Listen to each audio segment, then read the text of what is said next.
Yo quiero empezar, hermano, en esta noche haciendo una pregunta. Yo quiero empezarle haciendo una pregunta a usted. De todas las enseñanzas, de todas las enseñanzas bíblicas, hermano, que están en la palabra de Dios, ¿cuál es la más importante? ¿Cuál es la más importante, hermano? Solo quiero que me den una respuesta. ¿Cuál es la más importante? A ver, ¿quién está ahí? Alexandra. A ver, Alexandrita.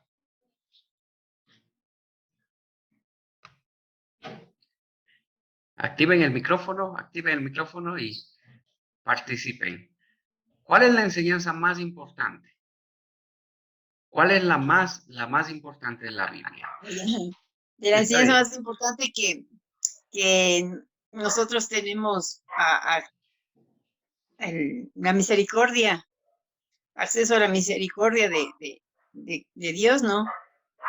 Ya, acceso a la misericordia. Ruthita, ¿cuál cree usted? Gracias, María Elena. Cuando Jesús dijo que Él es el camino, la verdad y la vida. Amén, amén. Muy bien. ¿Qué dice? ¿Quién más está ahí? Están uniéndose. Marlene.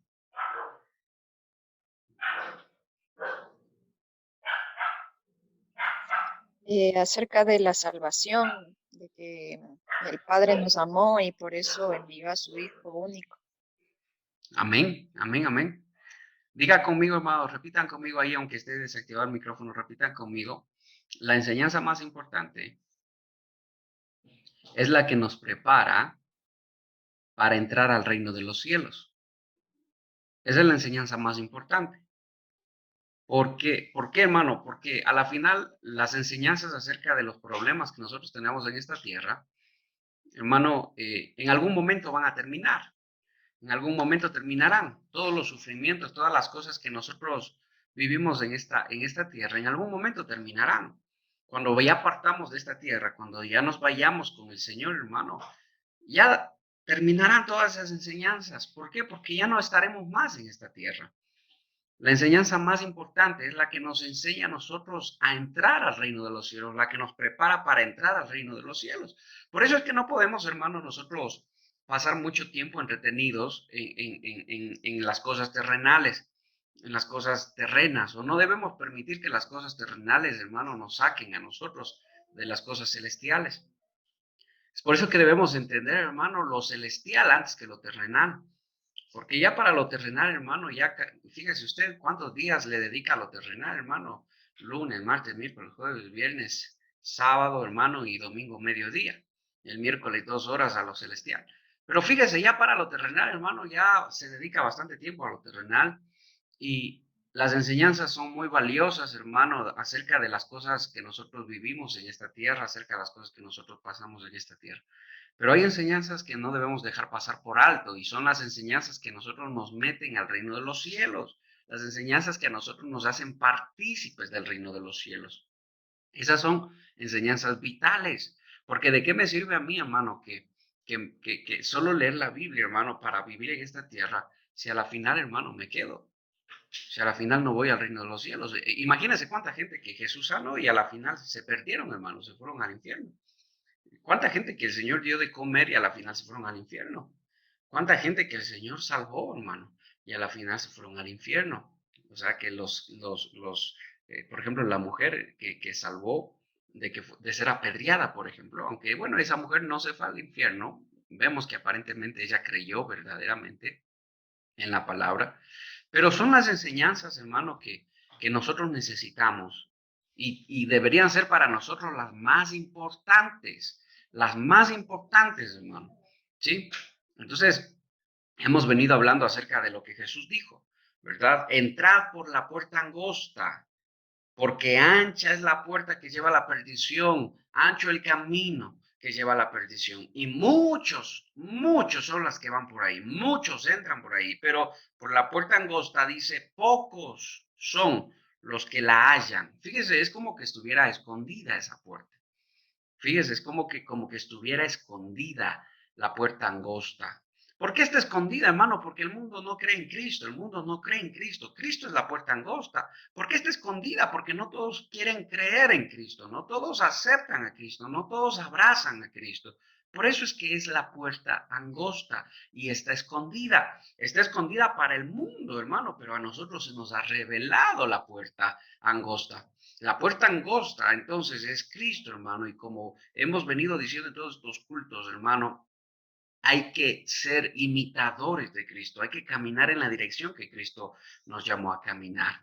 Ayer en el culto les decía a los hermanos, hacíamos una figura, ¿verdad? Yo les decía a un hermano, decía, ven y sígueme. Y al otro hermano también le decía, ven y sígueme, ¿verdad? Entonces ellos empezaron a seguirme a mí y ellos tenían que poner su mirada donde, en mí, lo que yo hacía, ellos tenían que hacer. Literalmente así es nuestro cristianismo, así debe ser nuestro cristianismo, hermano, porque somos seguidores de Cristo, somos seguidores del Señor. Entonces puede ser que hayan cristianos, fíjese, puede ser que hayan cristianos que aparentemente, hermano, van todos los domingos a la iglesia, pero que están caminando por el camino ancho, no han hallado todavía la puerta angosta, no han entrado por la puerta angosta. ¿Por qué? Porque la palabra mismo lo dice, ¿verdad? Leíamos Mateo 13:16, por sus frutos los conoceréis, por sus frutos os conoceréis. No se pueden recoger buenos frutos de un mal árbol. Y no se puede coger malos frutos de un buen árbol. A la final, por los frutos nos van a conocer, por nuestros frutos. Entonces, fíjese, hermano, qué importante es entender si verdaderamente estamos siendo imitadores de Cristo, si verdaderamente estamos siendo seguidores de Cristo, si verdaderamente nosotros estamos haciendo la voluntad de Dios. Fíjese, yo quiero hacerle otra pregunta, hermano. ¿Qué se necesita? ¿Qué se necesita para apartarse del Señor? ¿Qué se necesita para apartarse de Dios? ¿Qué se necesita para apartarse de Dios? ¿Ah? ¿Qué se necesita? ¿Cuándo un cristiano puede decir, me aparté del Señor? ¿Qué se necesita para apartarse del Señor? A ver, ahora sí, Alexandrita, no sé si pueda participar, tal vez tenga... A ver, Alexandrita, vamos ahí. ¿Qué se necesita para que un cristiano diga, me aparté del Señor? Bendiciones, pastor, bendiciones, hermanos. Bendición. Apartarnos del Señor cuando dejamos de obedecerle, cuando no estamos en las cosas del Señor. Amén. Amén. Muy bien. Gloria a Dios. Fíjese, la gente a veces piensa que apartarse del Señor solo significa no ir a la iglesia. Y yo le voy a decir, hermano, que hay mucha gente que tal vez puede ir a la iglesia, pero que todavía está en el camino ancho y todavía, hermano, no ha entrado verdaderamente por la puerta angosta. No solo porque peque, no solo porque le cueste, hermano, porque es muy diferente que a mí me cueste, es muy diferente que yo diga, Señor, Padre, ¿cuándo dejaré de fallarte? Padre, ¿cuándo dejaré de ser así? Padre y hermano, y que yo me ponga y le llore al Señor, le diga, Señor, ayúdame, porque yo deseo verdaderamente cambiar. Es muy diferente, hermano, a alguien que vive de esa manera, que tal vez tiene sus debilidades, hermano, que tal vez tiene como todos sus luchas, sus conflictos y todo, hermano. Es muy diferente a alguien que va a la iglesia, hermano, pero que a la misma vez no le interesa, hermano, obedecer la palabra de Dios. Entonces, cuando yo le pregunto, ¿qué se necesita para que un cristiano, hermano, esté apartado del Señor? Sencillamente apartarse del Señor es apartarse del propósito de Dios. Escúcheme bien, hermano. Si yo no vivo en el propósito de Dios, yo no estoy con el Señor. Y fíjese que parecería extraño, pero hay mucha gente que va a la iglesia, pero se resiste al propósito de Dios. Hay mucha gente que va a la iglesia, pero no hace caso en la palabra de Dios. Primera de Samuel, el profeta Samuel le dice a Saúl, como pecado de adivinación, dice, de adivinación, es la rebelión. Y como idolatría, dice, es la desobediencia. Por cuanto desobedeciste, dice, rechazaste mi palabra, yo también te rechazo, le dice Dios a través del profeta Samuel a Saúl. Entonces, es parte de todo eso, porque yo puedo estar yendo a la iglesia, pero siempre hago lo que yo quiero. Yo puedo estar yendo a la iglesia, pero siempre termino tomando las decisiones que yo quiero. Yo les comentaba, hermano, que alguna vez estaba dando un discipulado. Alguna vez estaba dando un discipulado, hermano, a un matrimonio, a una pareja. Y mientras estaba ahí, ellos estaban hablando. El Señor me habló, hermano, me habló en ese momento. Y el Señor me dijo, ¿cómo quisiera que por lo menos una vez, escucharan mi consejo? O sea, el consejo de Dios. Ellos estaban hablando sus problemas y todo. Y en ese momento el Señor me habló, hermano. Me dijo, ¿cómo quisiera que por lo menos una vez escucharan mi consejo y lo obedecieran? Porque no basta con pedirle consejo a Dios. Yo puedo vivirle pidiendo siempre consejo a Dios, pero al final siempre termino haciendo lo que yo quiero. Yo puedo decirle al pastor siempre, pastor, orará por mí, pero yo termino haciendo lo que yo quiero. Yo puedo pedir oración a toda la iglesia, hermano, si yo quiero. Pero si yo ya he decidido hacer lo que yo quiero, hermano, y no lo que Dios me dice, entonces yo termino haciendo lo que yo quiero. Y eso es idolatría, porque lo dice la palabra de Dios. Es idolatría porque la rebeldía, la rebelión, la desobediencia es pecado de idolatría. ¿Por qué pecado de idolatría? Porque el que hace lo que quiere es su propio Dios. Nadie lo manda, nadie le dice lo que tiene que hacer. Sencillamente hace lo que quiere, se casa con quien quiere, hace lo que quiere, va a donde quiere, toma las decisiones que quiere, hermano. Termina haciendo en su vida siempre lo que quiere. Y eso delante de Dios es idolatría, porque Él es su propio Dios. Él o ella es su propio Dios. Entonces puede ser que yo vaya todos los domingos a la iglesia, pero al final vivo haciendo mi propia voluntad en mi vida. Vivo haciendo lo que yo deseo. El Señor me dice esto, sí, pero bueno, ya el domingo se acabó, allá quedó la Biblia, ya quedó la iglesia, ya quedó todo. El lunes yo sigo haciendo lo que yo decido hacer. Entonces, ¿cómo puede ser posible que yo esté caminando en el camino angosto si yo vivo haciendo lo que quiero?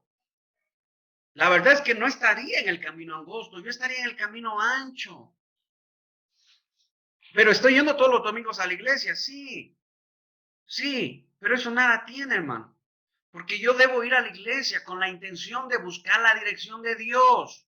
Diga conmigo, yo debo ir a la iglesia a buscar la dirección de Dios. Los músicos no van a la iglesia solo a cantarle a Dios. La iglesia no va solo a cantarle a Dios. El pastor no va solo a predicar en la iglesia, hermano, para quedar bien un domingo más. No, todos nosotros vamos a la iglesia para saber qué Dios quiere que nosotros hagamos. Todos nosotros oramos, doblamos nuestras rodillas para saber qué Dios quiere que hagamos. Entonces puede haber una persona que vaya a la iglesia todos los domingos, pero esté apartada del Señor. ¿Por qué? Porque está apartada del propósito de Dios. Lo que Dios quiere no lo hace, no lo obedece, no lo vive. A veces nosotros pensamos que estar apartados del Señor solo es ya no ir más a la iglesia, ya no orar. Ahora sí estoy apartado del Señor, hermano. No, no es así. No caminar en el propósito de Dios es estar apartado del Señor. Fíjese usted el ejemplo de Jonás, hermano. Jonás era escogido por el Señor para ir a predicar a un pueblo, pero él no quiso caminar en el propósito de Dios. No quiso caminar, no quiso obedecer. Jonás quiso hacer su propia voluntad. Él quiso hacer lo que él deseaba hacer, lo que había en su corazón, en sus sentimientos. Y no solo eso, él quiso que Dios también piense como él pensaba. Pero como Jonás sabía que Dios era grande en misericordia, Jonás sabía que Dios era tan bueno, hermano, que tal vez iba a perdonarles. Entonces Jonás no se quiso ir a Nínive a predicar, porque Jonás dijo, si les predico, se arrepienten, y si se arrepienten, Dios los perdona, entonces no voy a ir a predicar. porque no quiero que se arrepientan, yo quiero que ellos sean juzgados por Dios. Y Dios le dijo a Jonás, a ti no te toca ver eso, no te toca, no es de tu incumbencia si yo perdono o no perdono. Yo sencillamente te dije que vayas a predicar la palabra. Jonás lo que hizo es subirse en una barca y escaparse, hermano, del Señor. Se apartó del Señor porque se apartó del propósito de Dios. En la iglesia hay un propósito. En el cristianismo hay un propósito. Usted está aquí con un propósito. Usted no está aquí solo para hacer un número más, un bulto más, solo para hacer, como saben decir, hermano, a veces solo para completar el grupo, nada más. No, no, no. Usted no está aquí solo para aumentar el número de gente. Usted está aquí para vivir en el propósito de Dios. ¿Qué es lo que Dios quiere que usted haga? Eso tiene que hacer. Lo que Dios quiere que yo haga, eso tengo que hacerlo. Tenemos que hacerlo, tenemos que vivir en eso. Yo tengo que entender eso, hermano. A cierta edad el Señor me trajo de otra ciudad, me dijo, tú tienes que regresar, tienes que ir a Riobamba porque allá te llamé yo, allá tienes que estar. Y yo, Señor, pero yo estoy buscando, estoy trabajando, voy a estudiar. Señor, yo quiero, no, yo no te llamé para eso. Tú vas a ir a Riobamba, ya vas a seguir estudiando, pero allá te quiero. Fíjese, y nosotros tenemos solo dos opciones, o obedecemos o no obedecemos. Tenemos dos opciones, o caminamos o no caminamos. Yo puedo seguir siendo cristiano, pero hermano, apartado del propósito de Dios. Ilógico, ¿no? Bien ilógico, porque cristiano significa seguidor de Cristo. Y si yo soy seguidor de Cristo, acuérdense que Cristo, hermano, dijo, Padre, que no se haga mi voluntad, sino la tuya. Pero yo siendo seguidor de Cristo, vivo haciendo mi propia voluntad. Yo siendo seguidor de Cristo, hago lo que me parece a mí. Algún día alguien escuché decir esto. Algún día le escuché a alguien decir esto, hermano. Uno como pastor a veces escucha cosas feas. Escucha cosas tristes, cosas feas. Y alguna vez le escuché a un pastor decir, no un pastor, a una persona decir, yo creo que perdí mi tiempo en la iglesia. Perdí mi tiempo. Yo pensaba que estaba bien, dice, haciendo en la iglesia, creciendo espiritualmente, sirviendo a Dios, buscando a Dios. Yo pensé que estaba bien, dijo. Pero ahora me doy cuenta que no, dijo, no estaba bien. Ahora sí voy a hacer lo que yo quiero hacer, dijo. Ahora sí voy a hacer las cosas como yo las quiero hacer. Y voy a educar a mis hijos como yo quiero educarlos. Wow, hermano. ¿Sabe que esas palabras de... Ay, hermano, son como, ¿cómo le diría, hermano? Como latigazos. Esas palabras, hermano, son palabras que jamás debieran salir de un cristiano, jamás debieran salir de un hijo de Dios, de alguien que conoció. Pero lo dijo el apóstol Pedro, me parece que lo dijo. Salieron de nosotros, dice, ¿verdad? Para manifestarse, porque no eran de nosotros, dijo, que no eran de nosotros, aunque estaban con nosotros, no eran de nosotros. No le estoy hablando de la iglesia de nosotros, le estoy hablando en general de la iglesia cristiana en todo el mundo. Y es lamentable, es triste, hermano, que haya un cristiano, que piense de tal manera. Es lamentable que haya un cristiano que piense así. Es lamentable que haya un cristiano, hermano, que piense que todo el tiempo que le invirtió, hermano, en las cosas de Dios, llevando a sus hijos a la palabra, hermano, fue en vano. Y ahora sí voy a hacer mi propio deseo en mis hijos, en mí, en mi casa, en todo voy a hacer mi propia voluntad, hermano, que eso es apartarse del Señor. Eso es apartarse del Señor. No prestar atención al propósito de Dios, hermano. No prestar atención al deseo de Dios, porque Dios tiene deseos, Dios desea. Dios dijo con su pueblo, los voy a sacar de la esclavitud. Primero, los voy a meter en esclavitud por rebeldes. Antes de todo, el Señor le dijo a Abraham, haré de ti una nación grande, le dijo. El deseo de Dios era hacer una nación tan numerosa, dijo, como las estrellas del cielo y como la arena del mar. Ese era el deseo del Señor, hermano. Y le dijo a Abraham, Abraham, sale de tu tierra y tu parentela y vete allá. Yo te llamo, yo voy a estar contigo. ¿Qué hizo Abraham, hermano? Me sorprende, por eso es que es el padre de la fe, hermano. Ese es el padre de la fe. ¿Qué hizo Abraham? Amén, Señor, amén. Cogió, hermano, sus cosas, su esposa, su familia. Vámonos. El Señor nos llamó a hacer su deseo, su voluntad. Se fue, hermano. En el camino encontró muchos tropiezos, hermano, muchos problemas en el camino, pero no se desalentó, no se desanimó, hermano. Se renovaba, dice la palabra. El padre Abraham se renovaba. Él mismo se recreaba, hermano, en la fe. Él mismo se alentaba, hermano, a seguir adelante. Y aunque, hermano, él alcanzó a ver algo nada más de la tierra prometida, después vino Isaac, después vino Jacob, hermano, de dónde sale Israel, porque Jacob significa Israel, o Dios le dijo a Jacob, tú serás Israel. Y cuando Jacob muere, le dice a su hijo José, acuérdese que ellos fueron a Egipto, ellos fueron por causa de José, hermano, fueron librados y fueron a Egipto a vivir todo el pueblo de Israel. Y Jacob le dijo algo importante a José, su hijo, y le dijo, José, no nos vamos a quedar aquí para siempre.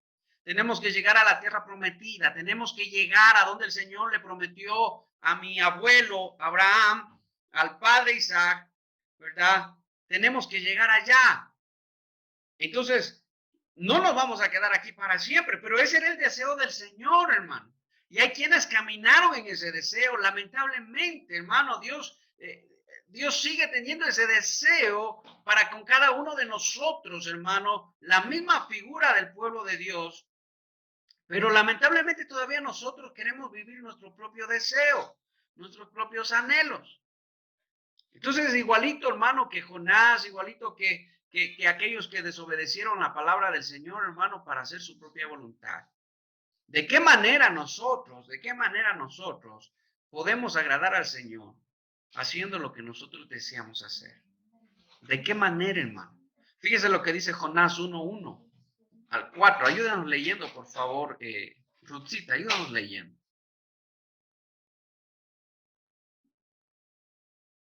Jonás 1 del 1 al 4.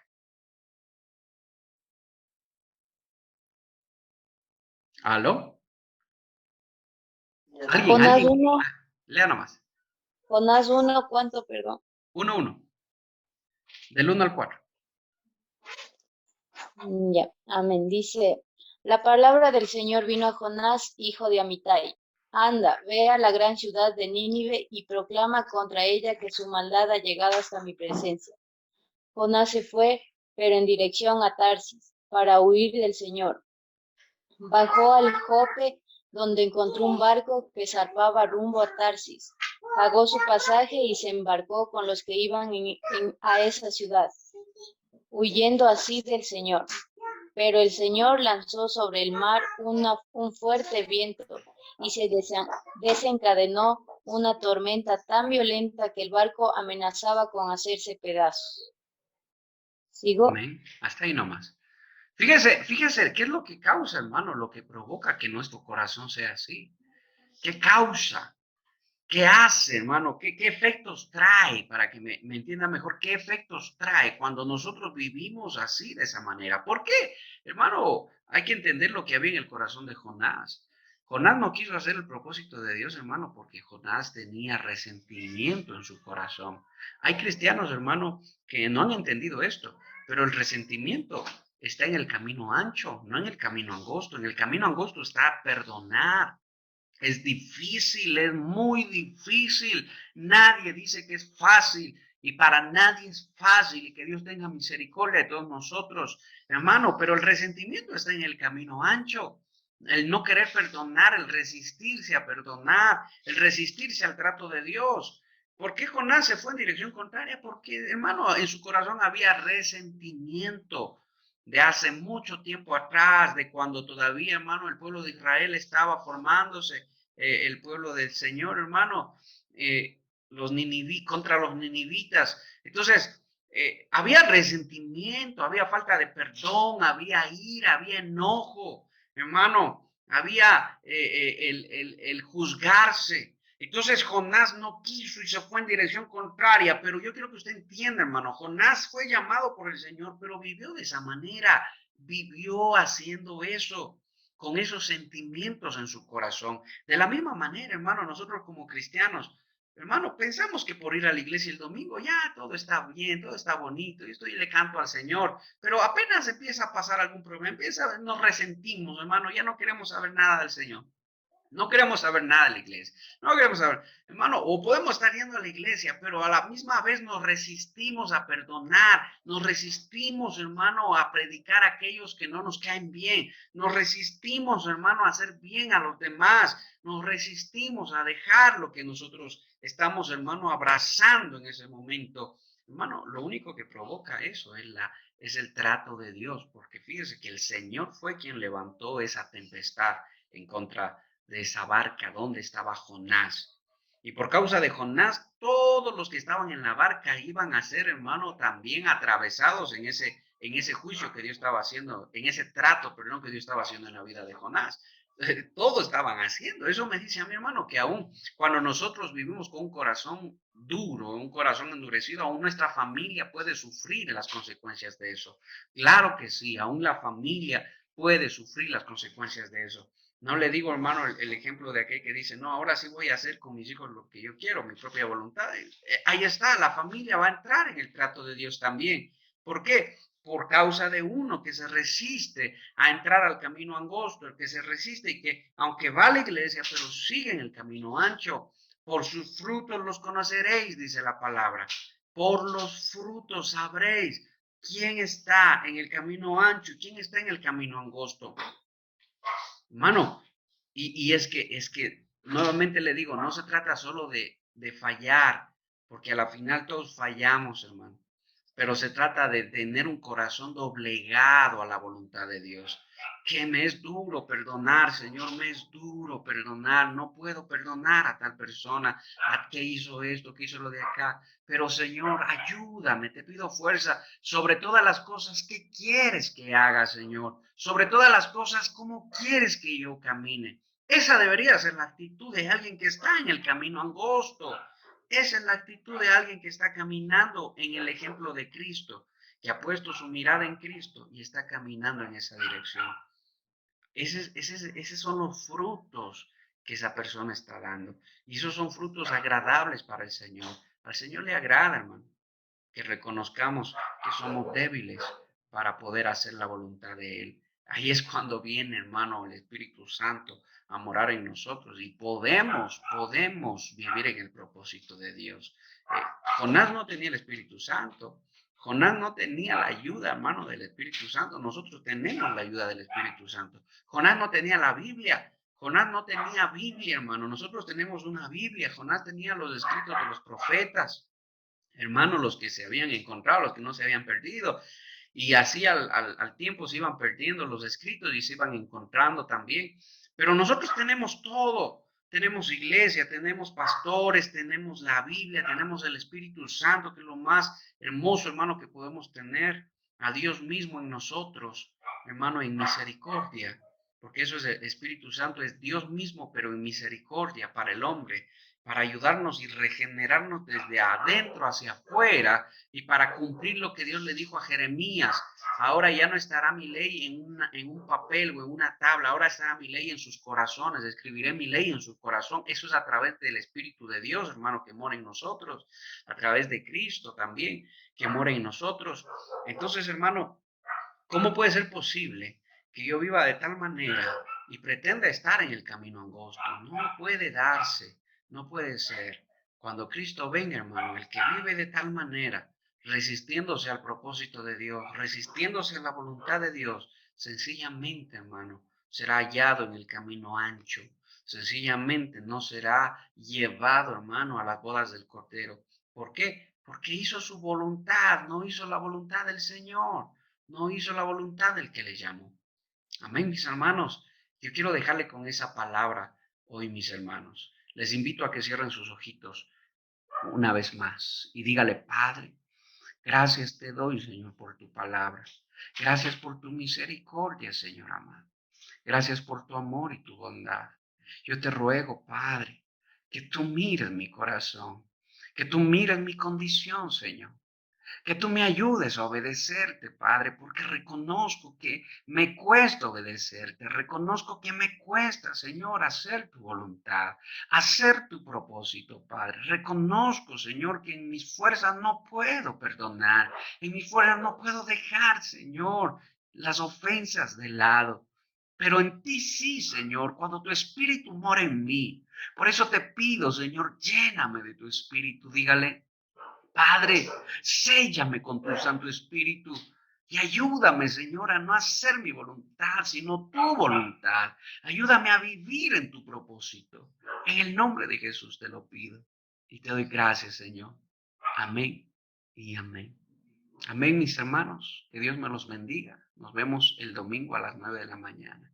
Que Dios me los bendiga. Cualquier necesidad de oración, escriban, mis hermanos, escriban. Consejería, lo que sea, escriban. Que Dios me los bendiga y mediten en la palabra. No se olviden. Quédense con los textos, hermano. Mediten, mediten. Que el Señor les siga hablando, hermano. Dios me los bendiga. Bendiciones a todos.